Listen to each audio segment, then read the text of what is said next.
From year to year, month to month, week to week, and day to day, people across the world are obsessed with a phenomenon that is professional wrestling. But why? 101 reasons to love professional wrestling. There are many components of professional wrestling that should be both understood and celebrated, in no particular order. Discovering new talent. There is a natural desire to be one step ahead of the curve. Everyone yearns to be on the cutting edge of everything. People flock to long lines to have access to modern technology. Those on the stock market invest based on the economic futures. Similarly, this is something everyone on all levels of fandom can appreciate. The world of professional wrestling is the same in many ways, especially when it comes to discovering new talent. Fans of mainstream wrestling on television who don't follow the independent promotions miss out on the evolution of someone's career on their way to debuting on television. These fans are exposed to new talent through vignettes and debuts, and they get to form their own conclusion if someone will be a blue chipper or not.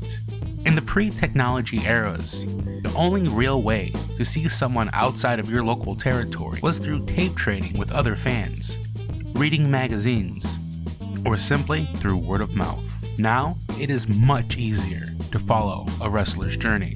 We have access to companies who stream their shows, random YouTube matches, wrestling websites, and various other ways to absorb what is going on both nationally and internationally. This is an investment of time.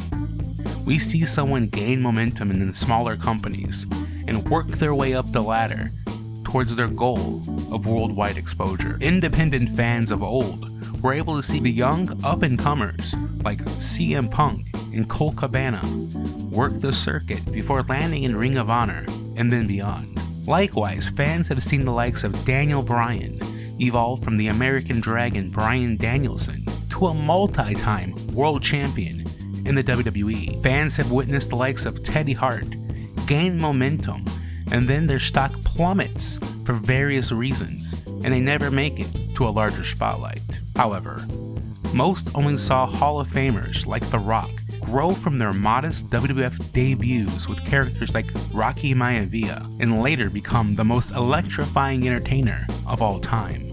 Most fans missed out on his teeth-cutting phase as Flex Cabana. Sometimes we have the opportunity to see someone like a Rob Van Dam rise through the ranks of ECW before landing in the WWF. ECW fans already knew he was the whole effing show, but it would take WWF fans a little longer to come up with the same conclusion. The WWE has recognized this phenomenon of following one's odyssey to the top and has turned their developmental league NXT into one of the most exciting shows in the current landscape of wrestling. On the contrary, sometimes a big fish in a small pond flounders in the bigger companies. Like any investment, not all will pan out. Not all will find their place on the big show. Even if you follow an indie performer from ring crew to world title status, or if you follow someone from WWE vignette to world title, discovering new talent is an enthralling, subsidized venture. It's just always cool to legitimately be able to say you were a fan of someone from the start.